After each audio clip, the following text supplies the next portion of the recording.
So hello everyone, welcome to our channel. अभी जब हम ये रिव्यू शुरू कर रहे थे तो मैम भी कह रही थी कि हम यहाँ पर यही रिव्यूज़ देख कर आए थे। देखिए, जो रिव्यूज़ होते हैं ना, वो बहुत इंपॉर्टेंट रोल प्ले करते हैं। हम अगर कोई कपड़ा खरीदते हैं या इवन ऑनलाइन भी कुछ ऑर्डर करते हैं ना, खाना वगैरह जोमेटो से, तो सबसे पहले हम रिव्यू देखते हैं।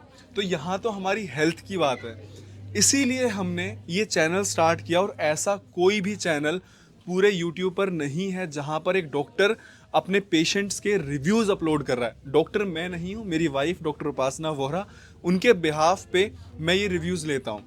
तो इन रिव्यूज़ के माध्यम से आप लोगों को ये पता चल पाया कि हमारी जो आयुर्वेदिक दवाइयाँ हैं वो किस लेवल पे काम करती हैं, और वो बीमारियाँ जिनका कहीं पर इलाज नहीं था।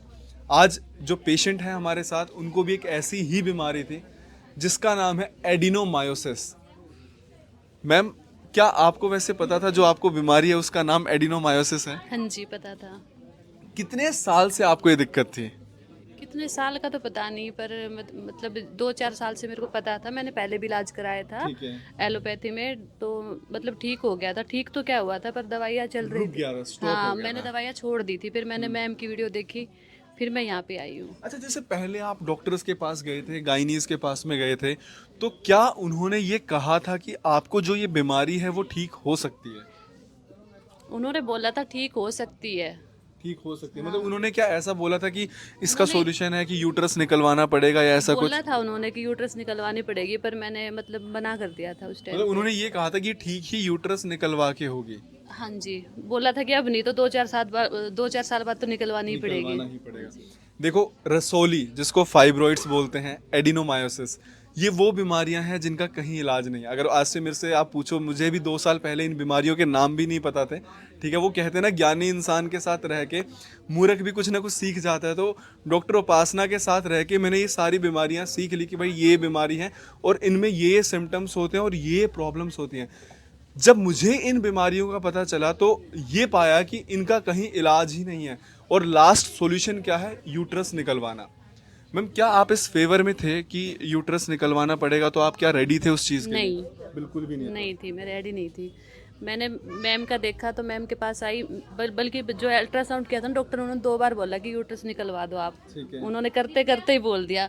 मैं सच मानो उस दिन घर आके बहुत मतलब दुखी हुई कि यूट्रस निकलवानी पड़ेगी। लेकिन मैम के पास आई, मैम ने कुछ बोला ही नहीं कि इतनी बड़ी बीमारी है कि यूँ करना पड़ेगा, ये करना पड़ेगा। मैम ने बोला कोई चिंता की बात नहीं है। देखिए, ऐसा है कि जो भी फीमेल्स इस वीडियो को देख रही हैं और उन्हें अगर ये प्रॉब्लम है, एडिनोमायोसिस या फाइब्रॉइड्स, या अगर डॉक्टर ने बोला है कि आपको तो यूट्रस या बच्चादानी निकलवाना ही पड़ेगा, तो वो जानती हैं कि ये कितना ज़्यादा एक बहुत डिफ़िकल्ट स्टेप है।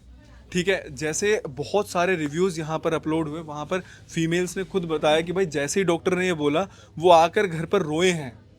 क्योंकि आप ये सोच के देखिए कि यूट्रस निकलवाना, आप लोग खुद समझदार हैं कि उसके बाद उसके क्या कॉम्प्लिकेशंस होते हैं, लेकिन इसका और कोई सॉल्यूशन है ही नहीं। लेकिन जब हमने ये रिव्यूज़ अपलोड किए तो वहाँ पर ये बताया कि ये बीमारी जो बताई गई कि बहुत बड़ी है, वो इतनी बड़ी भी नहीं है, और पेशेंट्स ने खुद बैठकर यहाँ पर रिव्यूज़ दिए। तो मैम, आपको पता चला यहाँ पे जो वीडियोस आपने देखी, रिव्यूज़ देखे, उसी के थ्रू आपको हाँ पता जी, चला? मैंने जो वीडियो आपकी थी वो देखी थी, यूट्रस के प्रति जो हुआ था कि भाई ये हो जाता है, दिक्कत होती है, तो मैंने सोचा कि मेरा भी ठीक हो सकता है, शायद ठीक है। जाके देखते हैं। ठीक है। हाँ जी। तो आप यहाँ पर कब आए थे? अक्टूबर में। अक्टूबर आप आए थे 2024 में। हाँ जी। आज जिस दिन ये वीडियो शूट हो रही है, आज 4 जनवरी 2025 है। मुझे नहीं पता ये वीडियो अपलोड कब होगी। सिर्फ 3 महीने में आपको कितना आराम है? मुझे 50% है। 50% है। अब क्या जो आपकी मेंसेस की हिस्ट्री है वो रेगुलर हो गई है? बिल्कुल। नहीं, वो तो मुझे पहले भी रेगुलर थी, ठीक है। लेकिन मुझे ज़्यादा थी। ज़्यादा थी हाँ क्या? जी। अब वो कंट्रोल हो गई है? हाँ, थोड़ा फर्क है। आपका हीमोग्लोबिन कितना रह गया था? हीमोग्लोबिन तो मेरा ठीक ही था इतना। ठीक ही था, मतलब हाँ। हैवी ब्लीडिंग के बाद भी हाँ, नो हीमोग्लोबिन रहता आपका था, नो था आपका। हाँ। अभी आपने क्या दोबारा खून की जांच नहीं, करवाई? अभी नहीं करवाई अभी है, नहीं करवाई। नहीं करवाई है। आपको जैसे जो यहाँ से दवाइयाँ खाई, उससे कोई कॉम्प्लिकेशन वगैरह? नहीं। शरीर में आपको कुछ आराम मिला?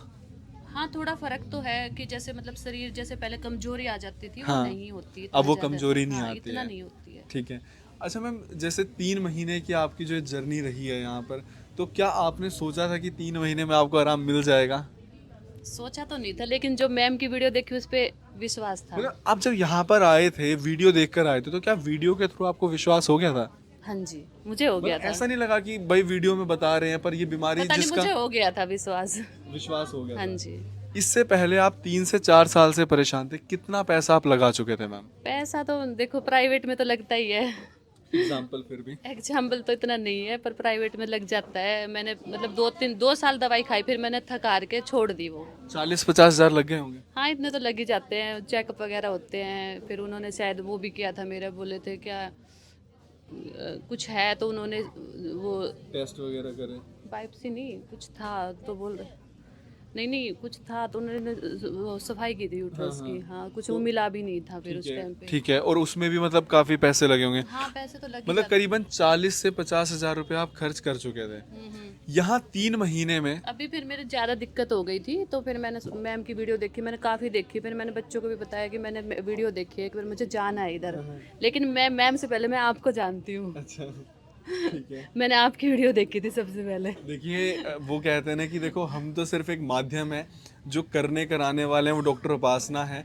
और जब मुझे पता चला ना कि जैसे जो भी बीमारियों के यहाँ पे ठीक हो रहे थे पेशेंट्स, तो मेरे दिमाग में ये आइडिया आया कि हम ऐसे एक चैनल क्रिएट कर सकते हैं जो आज के टाइम पे लोग विश्वास नहीं करते, उन्हें एटलीस्ट पता चल पाए कि हमारे पास इन बीमारियों का इलाज है। 3 महीने में मैम यहाँ पर आपका कितना पैसा खर्च हुआ है? 3 महीने में देखो, एक सेशन में दवाई 4,000 की कुछ आती है, बस वही है। तो क्या आपको महंगा लगा ट्रीटमेंट? ट्रीटमेंट तो महंगा नहीं है, पर ठीक हो जाए तो ठीक है। क्योंकि बात आप ठीक पहले होने पे, आप पैसे की देखो बात मैम नहीं पहले है। इतना पैसा लगा चुके हो, क्या आपने वैसे इंक्वायरी की थी कि अगर आप यूट्रस निकलवाते हो उसका कितना पैसा लगेगा? नहीं की तो नहीं थी। करीबन 2 से 3 लाख रुपए आराम तो से एक प्राइवेट निकलवाना अस्पताल तो, में। पर उसके साइड इफेक्ट भी तो होते हैं ना बाद में। ये मैंने एक एग्जांपल दिया है कि जो भी लोग ये कहते हैं कि आपकी दवाई महंगी है, इस बीमारी में जो एंड सॉल्यूशन है वो यही है कि आपको यूट्रस निकलवाना पड़ेगा, जिसमें आपके 2 से 3 लाख रुपए लगते हैं। अच्छा, क्या आपने इंजेक्शन वगैरह भी लगवाए थे? नहीं, इंजेक्शन तो नहीं लिए, दवाई दी थी वो जो होती है ना ब्लड रोकने की। लेकिन वो मैंने ली नहीं कभी भी, देखो। हाँ, वो मैंने कभी नहीं ली। डॉक्टर देते थे कि आप ये वाली ले लिया करो, इनसे ब्लीडिंग बंद हो जाएगी, तो मैंने ली नहीं थी वो। कई लोग ऐसे हैं ना जिनको एडिनोमायोसिस की दिक्कत है, जिसमें हैवी ब्लीडिंग बहुत ज़्यादा होने लगती है। एंड में ना उन्हें ट्रनेक्सा के इंजेक्शन लेने पड़ते हैं। तो जो भी महिलाएं इस बीमारी से परेशान हैं, उन्हें पता है कि वो कितना खर्च कर चुकी हैं और कहीं पर भी सॉल्यूशन नहीं मिला। देखो, जिन्होंने भी मन बना लिया है ना कि अब वो ठीक नहीं हो सकते, यूट्रस उन्हें निकलवाना ही है, देखो आपके 2 से 3 लाख रुपए लगने ही आप सोच के भी बैठ चुके हो ये चीज़। मैं आपको ये कह रहा हूँ 100% गारंटी से आपकी जो ये प्रॉब्लम है वो यहाँ ठीक हो सकती है। आपको हम कहते हैं कि 3 से 6 महीने में आप ठीक हो जाओगे। अगर 1 महीने की दवाई 4,000 की है, तो आप ये मान के चलो 20 से 24 हजार रुपये में आप 100% ठीक हो जाओगे। आपने मन तो बना लिया है ना, क्योंकि निकलवाना तो है यूट्रस। 2.5 से 3 लाख रुपए आपने लगाने ही हैं। आप एक काम करो, उस प्रोसीजर को ना आप 6 महीने के लिए पोस्टपोन कर दो और एक बार आप हमारे पास आओ। आप अपने आप 3 महीने बाद इसी जगह पे यहाँ पर बैठ के ना आप रिव्यू दोगे कि ये बीमारी जिसका कहीं पर इलाज नहीं था वो मेरी ठीक हो गई है। ये है इस टाइम पे जो हमारा ट्रीटमेंट, उसका रिजल्ट। सिर्फ एडिनोमायोसिस ही नहीं, पीसीओडी या फिर वाइट डिस्चार्ज, पिगमेंटेशन, आप किसी भी बीमारी का नाम बोल लो, कैंसर को छोड़कर हमारे पास हर बीमारी का इस टाइम पर इलाज है। और डॉक्टर उपासना इवन कैंसर पर भी रिसर्च कर रही हैं। इस वजह से कई बार वो ओपीडी में अवेलेबल नहीं रहती हैं। तो हमारी डॉक्टर्स की टीम है, जब भी आप यहाँ पे विजिट करोगे तो एक साथ आपको 3 से 4 डॉक्टर्स मिलेंगे। आज भी जैसे मैं बात करूँ, ये जो वीडियो शूट हो रही है वो ओपीडी में बैठकर शूट हो रही है। इस टाइम पे 40 से 50 लोग बैठकर इस वीडियो को देख रहे हैं। हमारे 3 से 4 डॉक्टर्स बैठे हुए हैं ओपीडी में, ऊपर भी हमारे डॉक्टर्स बैठे हुए जो ऑनलाइन पेशेंट्स को हैंडल कर रहे हैं। इस तरीके से हमारी टीम काम करती है। करीबन 6 से 7 डॉक्टर्स हैं हमारे पास में एक साथ, इसीलिए हम इतने सारे लोगों को देख पा रहे हैं। वरना एक डॉक्टर की देखो लिमिट एक दिन की 30 से 40 ही है, 50 है। तो प्लीज़ जब भी आप यहाँ पर विजिट करें, ये जिद ना करें कि हम डॉक्टर उपासना से बात करके ही ट्रीटमेंट शुरू करेंगे। दवाई वही रहेगी जो डॉक्टर उपासना ने बनाई है। मैम, अब आपको कैसा फील हो रहा है? अच्छा हो रहा है अब तो, ठीक है। दवाइयों से मैम ने बोला कि ठीक हो जाओगे अभी, लेकिन मैम ने तो नहीं देखा। लेकिन अच्छा, आपने और कोई डॉक्टर से आपने कंसल्टेशन लिया? हाँ जी, अभी तो डॉक्टर अंजलि से? हाँ जी। तो आपकी डॉक्टर अंजलि से बात हुई थी तो कोई ऐसा लगा कि नहीं यार डॉक्टर उपासना से ही हाँ, मिलना लगता है? है, ये तो श्योर है, लगता ही है कि डॉक्टर उपासना से एक बार दिखाना चाहिए, लगता ही लेकिन है। हम ठीक तो हो गए ना? पिछली बार भी मैं आई थी तब भी मैम बोले, फिर मैम को मैं दिखा के गई थी कि मेरे को उपासना मैम से ही दिखाना है। और इस बार भी मैंने ओपीडी में बोला था कि मेरे को उपासना मैम से ही दिखाना, लेकिन उन्होंने दिखाया ही नहीं। देखो क्या होता है ना कि हमारे पास ना जैसे जैसे आप लोगों का हमें प्यार मिल रहा है, हमारे पास बहुत ज़्यादा क्रिटिकल केसेस आ रहे हैं बच्चों के, खासकर अस्थमा के। और हमारी पहली प्रायोरिटी रहती है जो बच्चे हैं, ठीक है, उनका, क्योंकि अस्थमा का कहीं पर भी इलाज नहीं है। तो हमने क्या करा, सेगमेंट्स डिवाइड कर दिए कि वाई डिस्चार्ज या फिर जो भी पीरियड से रिलेटेड है उनको डॉक्टर अंजलि देख रही हैं, डॉक्टर प्रिया देख रही हैं सोरियासिस से रिलेटेड केसेस का, या फिर जो और गठियाबाई से रिलेटेड आ रहे हैं, बच्चों वाला या फिर जो बहुत ज़्यादा बुजुर्ग हैं उनका देख रही हैं डॉक्टर उपासना। तो इस तरीके से हमने सेगमेंट्स डिवाइड कर दिए हैं। देखो जो मैम ने बात बोली, मुझे पता है कि आप सब लोग यहाँ पे डॉक्टर उपासना को देख कर आ रहे हो, पर दवाई वही रहती है, ठीक है। अगर हम चाहें कि सब ये बोलें कि नहीं जी हमें डॉक्टर उपासना से ही बात करनी है, तो ना एक दिन की लिमिट ही 50-60 की है, उससे ज़्यादा वो नहीं देख पाएंगे।